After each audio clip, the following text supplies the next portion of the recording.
I now recognize Mr. Buchanan for questions. Thank you, Mr. Chairman. I want to thank all our witnesses for being here today.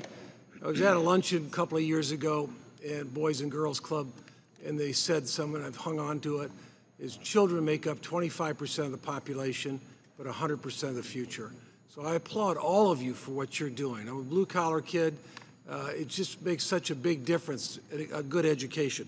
The second thing is, I just mentioned, we've got my wife and I, 9 grandkids, 9 and under, with 2 sons. So we see the struggles, even in our environment, but just in general, because of their friends, the struggle parents are going through to figure out what's the best situation for them. Ms. Varma, let me mention, I just want to recognize you again. You've lived the American dream story, Liberia, the Caribbean, but I got to ask you one, I know you've been active and involved. Florida has gone from 35 to 3rd place, 4th place in terms of the National Assessment Education programs.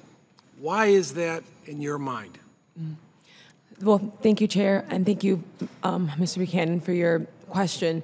I think Corey said this, and Corey can I'll yield some of my time to him so he can speak about this, because talking about the competition aspect of passing school choice programs, and we even had a superintendent in the state of Florida that said that we have to ride this wave because it's coming whether we want it or not, and parents are going to find the school that best fits their child's needs. And so if we're not offering that, we're going to be left behind, and they're going to go elsewhere to get that education. And so when you look at Florida and you look at how we've gone from 35th place to 3rd and 4th, it's because we have allowed the natural competition. It's just like a grocery store. I like Sprouts better than I would like Walmart, but I have that choice. It's the competition. And I think if we look at it as simple as that, we can make some change. But Florida has led the way because we've given parents the chance and we've let them create that natural competition. I mean, in my own family, me and my 4 older brothers, we had natural competition. They ran track and I ran track, and I was like, I'm going to beat them. And so, but I want to yield some. I definitely want to yield some time to Corey because he can definitely talk about that competition aspect. Let me just, Mr. Redmond, I want to come to you for just a minute. You said there's 60,000 truckers. We need about 10,000 in Florida. I can tell you that. Talking to our folks there, they're having to go to Miami. I'm in Sarasota, Tampa Bay area. They got to go to Miami, all over, out of state, try to find truckers. The other thing is I want to tell you about one of the guys that got in the trucking business is Nick in our area, and I know him very well. He started out working at a trucking firm. He eventually got out and got a couple of trucks. Now he's got 100 trucks. He went to college but didn't graduate. There are so many people that start out and maybe they run a couple of trucks and then they end up in their own business. I didn't invent the game, but the big part of the game is building equity in a small business.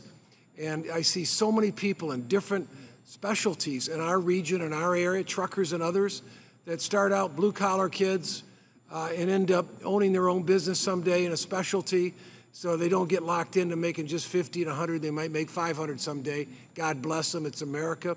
But what's your thoughts in terms, and by the way, do you have any facilities in Florida? We need you. No, I don't, but I have some great friends who own trucking schools in Florida that you might already know. So, but yeah, you know, in fact, that brings up a story similar to yours. There was a gentleman who came to our school, and I remember toward the end of his training, he looked me in the eye and said, "Jerome, I don't know if I'm going to be good at this." And I've already seen his reports of his training, and I looked at it and I said, "Let me just tell you what's going to happen. You're going to pass with flying colors because I've seen the reports about you. You're going to literally forget we had this conversation, and I'll be congratulating you in a couple of days."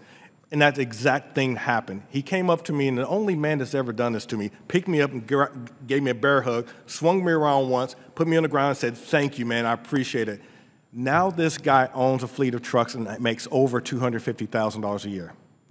That's the American story. That is the American story. Not for everybody, but for those that desire that, have the vision to do that, that's the American story. Thank you, and I yield back.